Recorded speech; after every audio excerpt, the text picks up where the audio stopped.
Ya, Salam. ya perkenalkan, nama saya Laila Faiza, calon guru penggerak angkatan 10 Kota Bekasi. Pada kesempatan ini saya sudah bersama Ibu Kepala Sekolah saya dari SD Negeri Harapan Baru 1. Ibu, selamat pagi Ibu. Pagi, boleh lah. Ya, bagaimana kabarnya Ibu? Baik. Ya, alhamdulillah ya Bu ya. Pada kesempatan ini saya ucapkan terima kasih terlebih dahulu ya Bu ya atas waktu dan kesempatannya, sehingga saya bisa melakukan sesi wawancara mengenai demonstrasi kontekstual modul 3.1 pengambilan keputusan berbasis nilai-nilai kebajikan sebagai seorang pemimpin.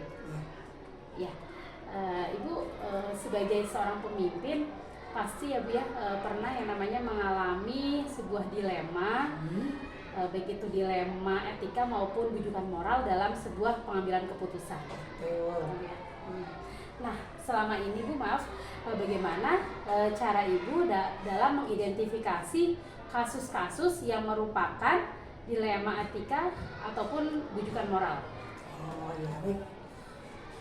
Baik Bu Lela, untuk melihat kasus tadi yaitu dilema etika ataupun merupakan bujukan moral, kita lihat dulu tipe kasus tersebut, mana yang masuk dilema etika, mana yang masuk pada kasus bujukan moral. Nah, tiap sekolah itu di mana-mana ya pasti ada. Tidak mungkin tiap sekolah itu tidak ada yang namanya dilema. Dilema itu kan suatu masalah ya, itu saja ya. Nah, maka permasalahan itu perlu kita selesaikan dengan mengenali adanya nilai-nilai yang bertentangan dengan kasus tersebut. Nah, harus segera kita selesaikan. Itu aja. Kan sampai saat ini juga ada ya di TV-TV itu mengenai kasus-kasus untuk anak-anak remaja, sampai presiden sendiri itu menandatangani kalau tidak salah itu untuk kebebasan penggunaan alat kontrasepsi dan sebagainya. Itu pun masih Ibu lihat di TV saja ya, belum ada sosialisasinya. Jadi kasus yang ada, dilema yang ada harus segera diselesaikan. Itu aja ya, kita tandai gitu. Yang mana yang harus diselesaikan lebih dulu. Itu aja. Ya, jadi dalam mengidentifikasi apakah itu kasus dilema ataupun dilema etika ataupun bujukan moral, berarti yang pertama Ibu melakukan identifikasi tipenya ya Bu ya. Tipe kasus apakah nantinya memiliki dua nilai yang bertentangan atau jelas nih yang satu benar maupun yang satunya salah menurut hukum seperti itu ya Bu ya. Betul. Oke, lanjut. Dipilih dulu yang mana yang paling ada yang berat, ada juga yang ringan. Ya. Kalau di SD seperti mah ringan, ya paling sekitar dilema etika ya, anak malas sekolah, nah itu salah satunya. Kalau SD loh, kalau semakin ke atas itu semakin berat. Ini saja, SD masih sedikit aja. Iya, nah Ibu selama ini bagaimana Ibu dalam menjalankan pengambilan keputusan di sekolah Ibu, terutama untuk kasus-kasus di mana ada dua kepentingan yang memang sama-sama benar atau sama-sama mengandung nilai kebajikan. Oke, ya. Yang utama perlu adanya komunikasi, ya, komunikasi antara kedua kepentingan tadi. Komunikasi penting tuh, ya. Nah, kepala sekolah di sini memutuskan masalah itu berpegang pada prinsip pengambilan keputusan. Adanya komunikasi aja, yang paling utama itu. Jadi dalam menjalankan pengambilan keputusan yang paling utama itu komunikasi ya Bu ya. Komunikasi dan juga ya mengenal prinsip-prinsip dalam pengambilan keputusan ya Bu ya.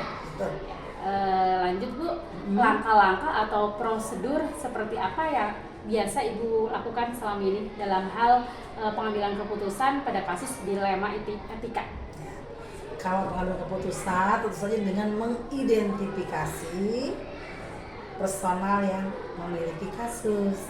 Kita identifikasi bolehlah mana yang seperti Ibu ulang tadi, mana yang lebih berat, mana yang lebih ringan.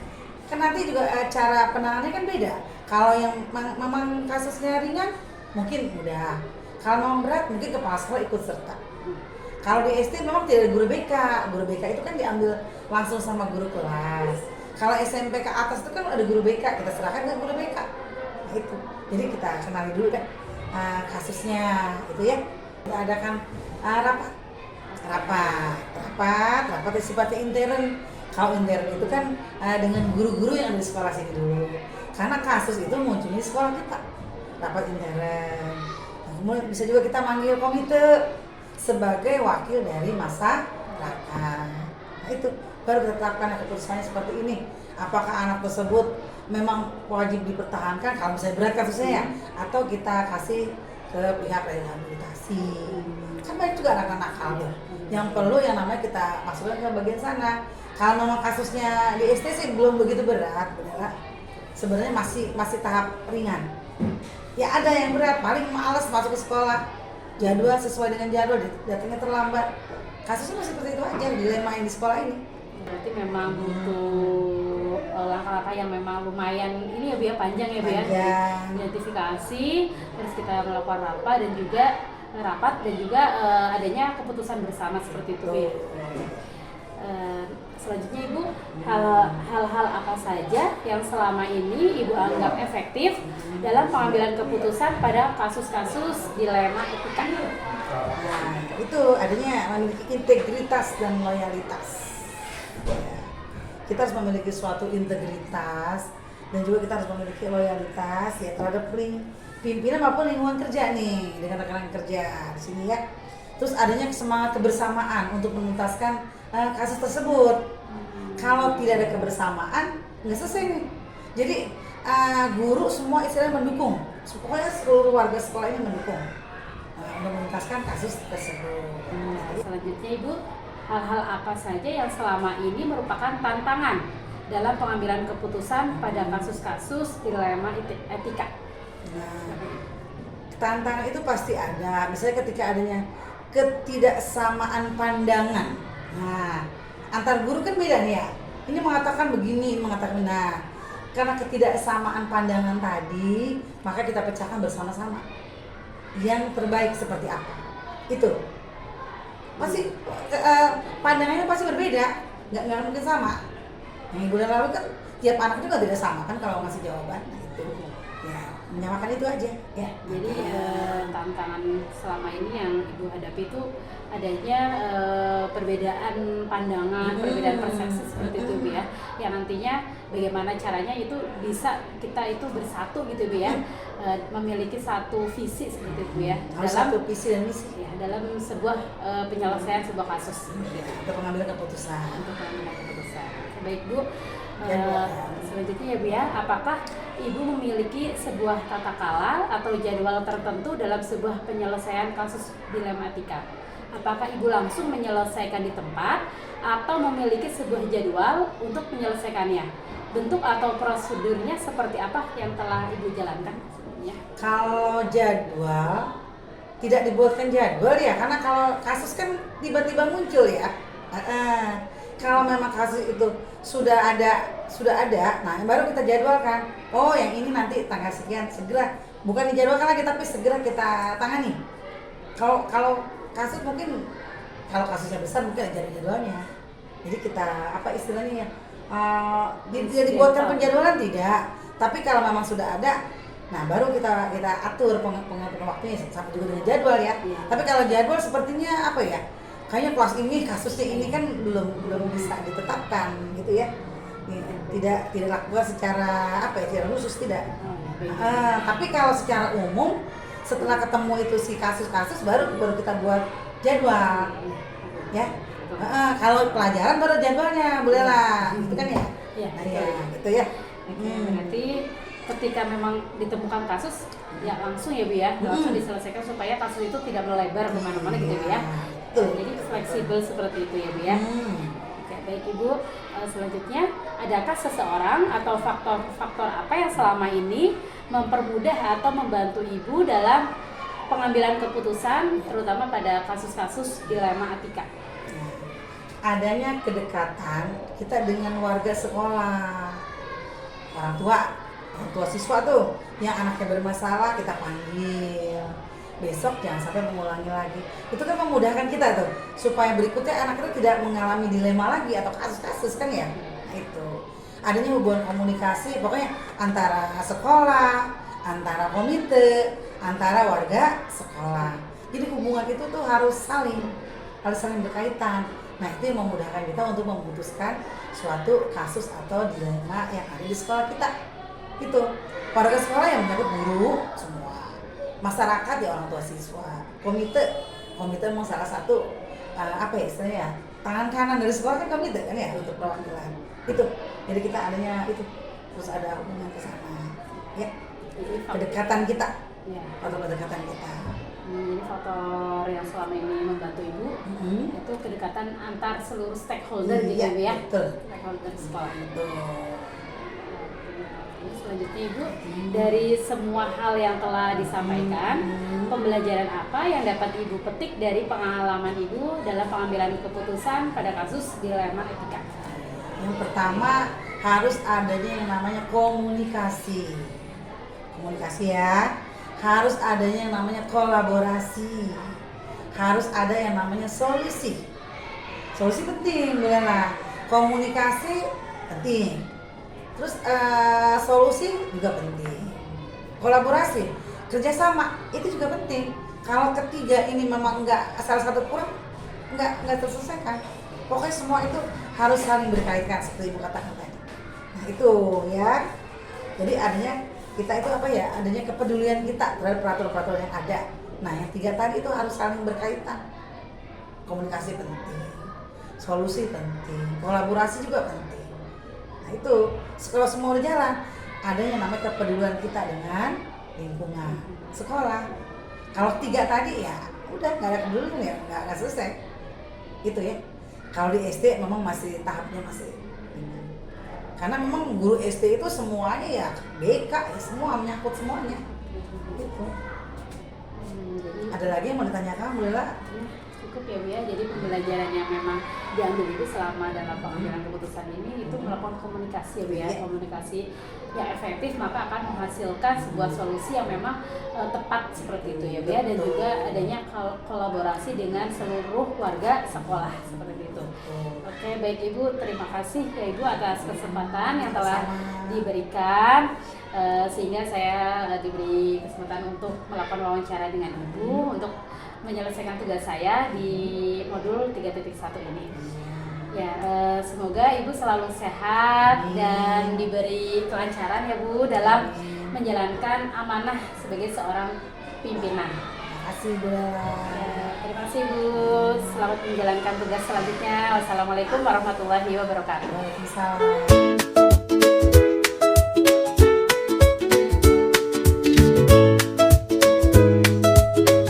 Warahmatullahi wabarakatuh Ibu.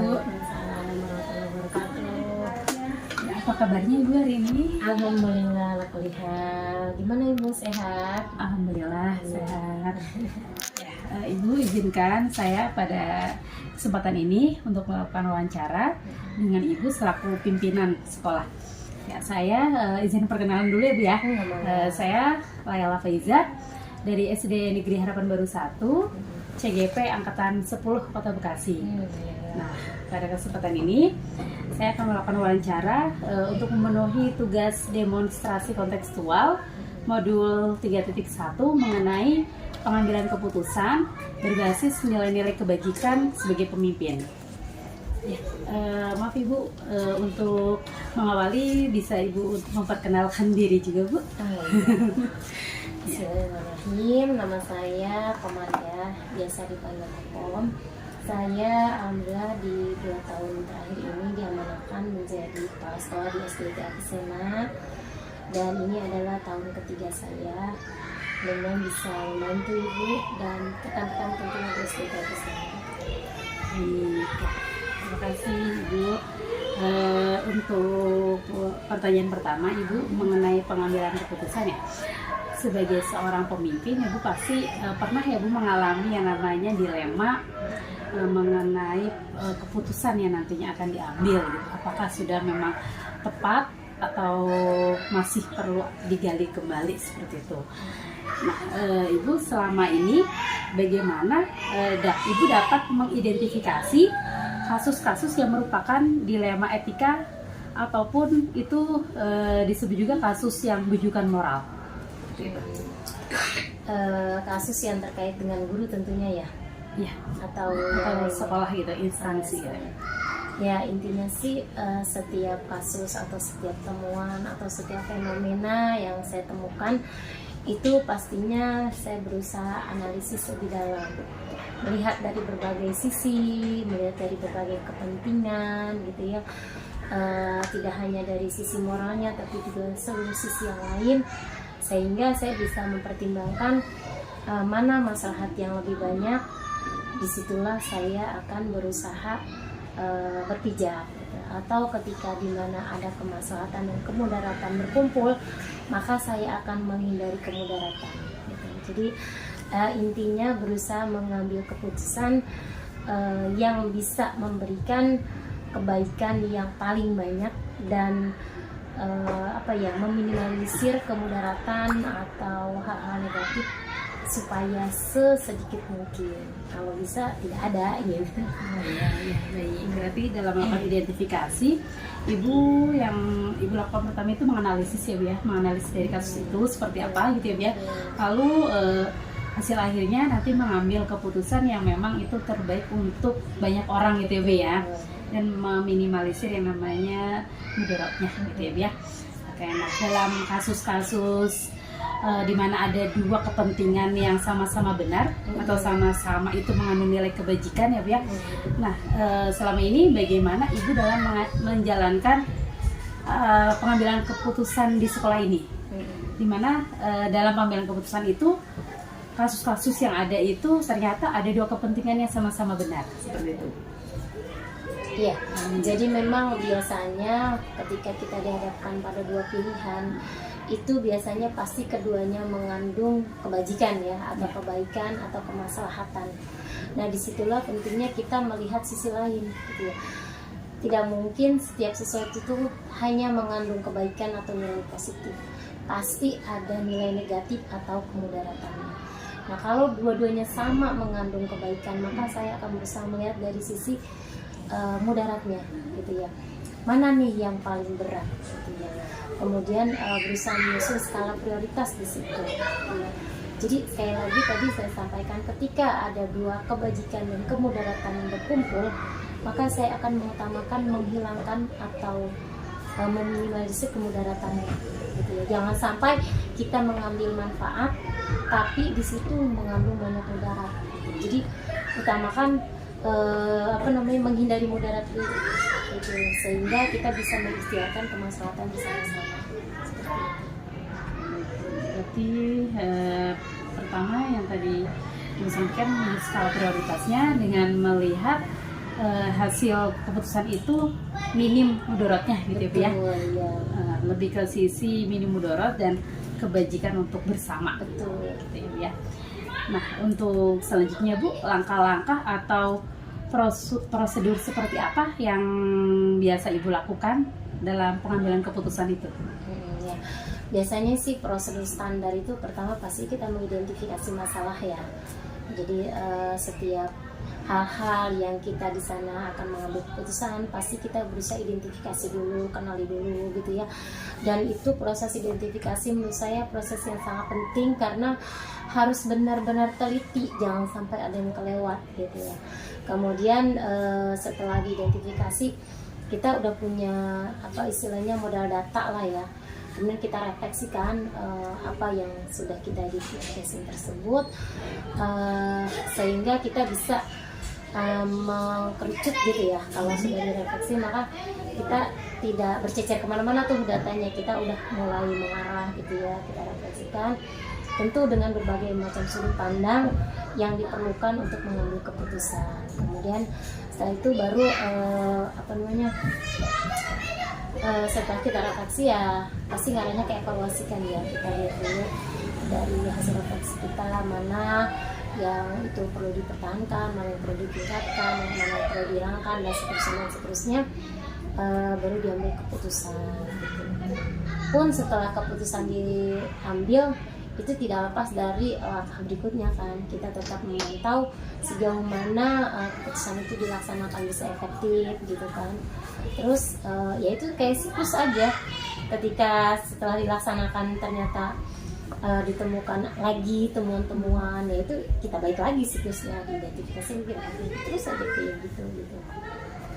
Karena prinsipnya kan perbaikan terus menerus ya gitu, dan kita nggak stuck di satu ketika ini kayaknya udah diperbaiki, enggak, karena pastilah ada kekurangan pasti gitu, dan itu perlu kesadaran kita sebagai pemimpin untuk terus aware gitu, sehingga siklus itu terus berjalan, dan disitulah makna berkembang tumbuhnya itu ada kalau menurut saya.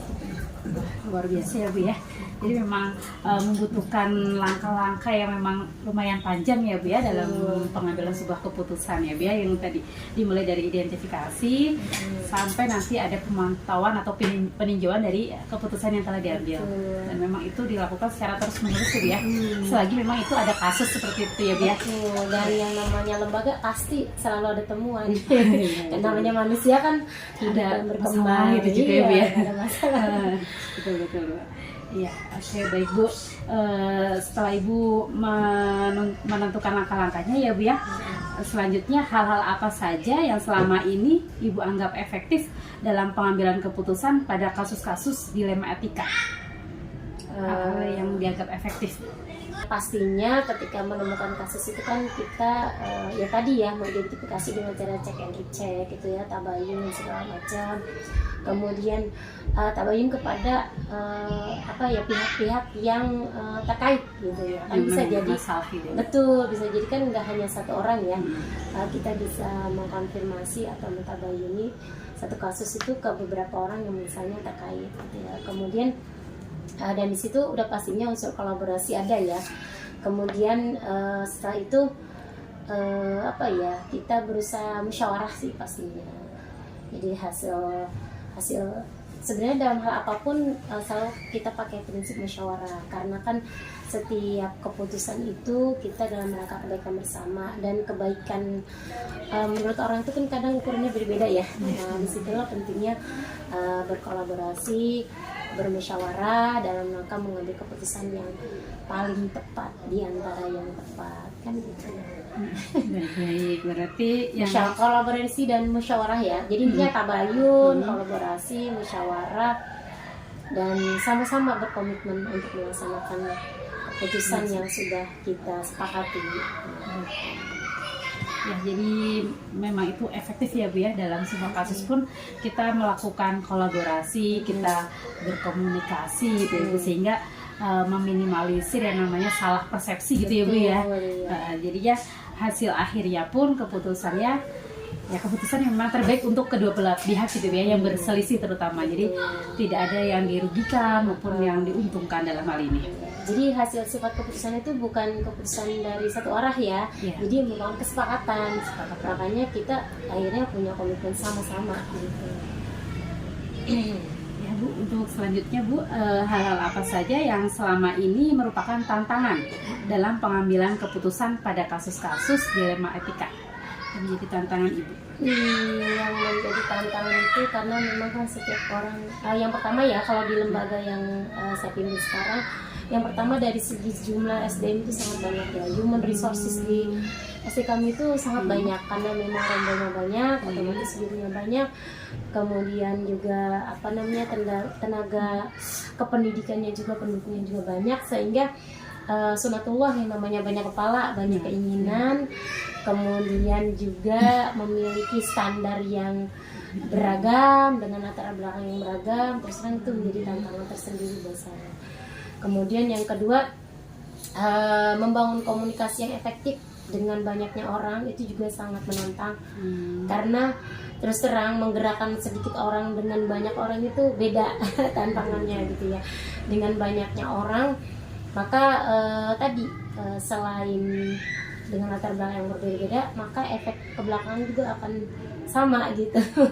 Tantangannya betul, jadi harapan-harapannya, kemudian idealismenya, kemudian kebutuhannya masing-masing, sehingga mempertemukan atau mengkolaborasi gitu semua itu tuh kan tidak mungkin sama gitu. Nah itu bagaimana sebagai pimpinan kita berusaha mengakomodir tanpa ada yang merasa mendapat perlakuan tidak adil tanpa merasa yang satu diistimewakan dan seterusnya, itu tantangan banget gitu.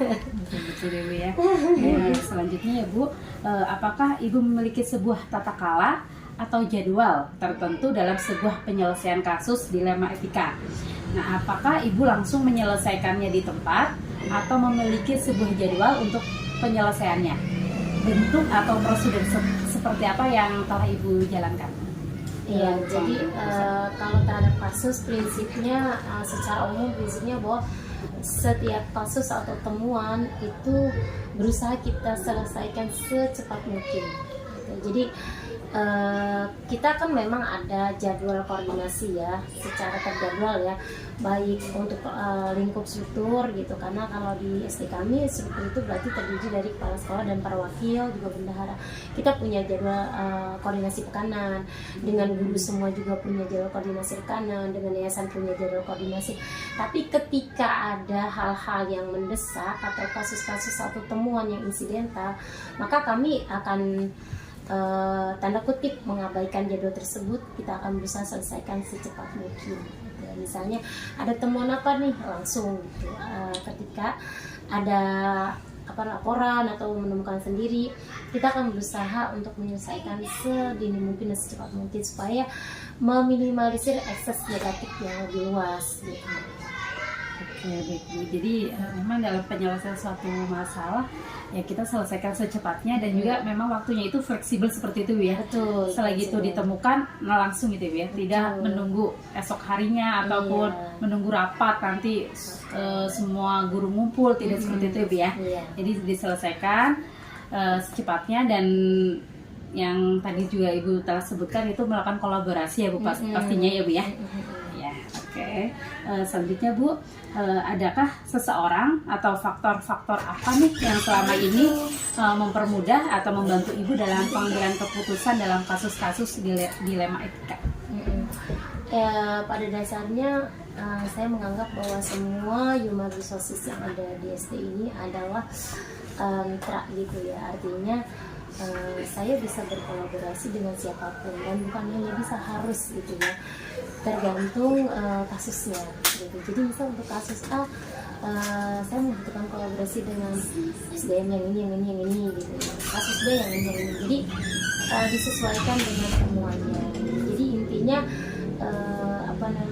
banyaknya SDM di sini itu menjadi mitra saya gitu dalam mengambil keputusan.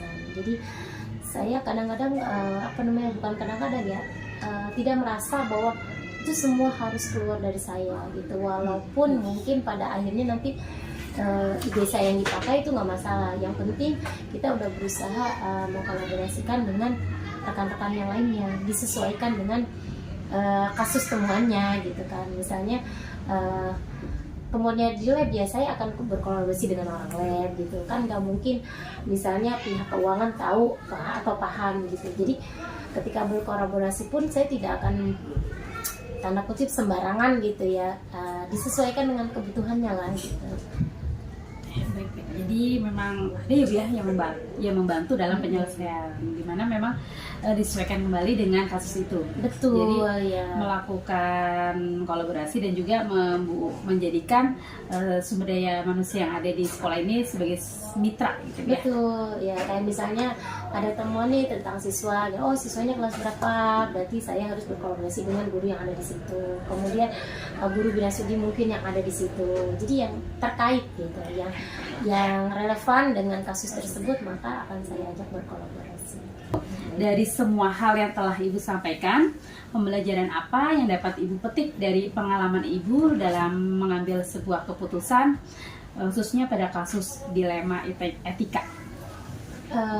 Kalau dibilang pembelajaran itu banyak sekali ya. Jadi selama saya diamanahkan di sini, saya banyak sekali belajar, terutama yaitu belajar mengambil keputusan, pertama tentunya belajar mengidentifikasi masalah dengan cermat, belajar berkomunikasi dengan orang lain dalam hal berkolaborasi dengan nyaman, kemudian belajar juga menyusun skala prioritas, kemudian belajar mengantisipasi jangan sampai muncul masalah berikutnya atau masalahnya jadi melebar dan seterusnya. Banyak sekali yang membuat kita itu semakin matang dalam proses berpikir gitu. Jadi enggak sembarangan, enggak asal mengambil keputusan, sehingga hal-hal yang demikian itu bagi saya adalah pembelajaran yang luar biasa gitu. Jadi teman-teman, rekan-rekan di sini, baik tenaga pendidik maupun tenaga pendidikan, itu merupakan guru buat saya gitu. Saya banyak belajar dari mereka, dan terus terang dari mereka saya juga banyak mengambil inspirasi. Di samping saya juga bisa belajar sendiri untuk meningkatkan kapasitas supaya bisa lebih optimal dalam mengemban amanah yang diberikan. Allah ya Bu ya, sebagai manusia memang tidak luput ya Bu dari sebuah salah, dari sebuah hilaf maupun dari sebuah masalah. Tapi setiap masalah pasti kita juga ada jalan keluarnya ya Bu ya. Selagi kita mau memperbaiki dari masalah itu, memperbaiki dari kesalahan dari masalah itu, dan juga tetap melakukan kolaborasi seperti itu ya Bu ya. Ya, terima kasih Bu atas waktunya dan kesempatannya. Sukses selalu Bu dalam memimpin lembaga dalam dunia pendidikan ini. Ya, saya akhiri Bu. Assalamualaikum warahmatullahi wabarakatuh. Waalaikumsalam.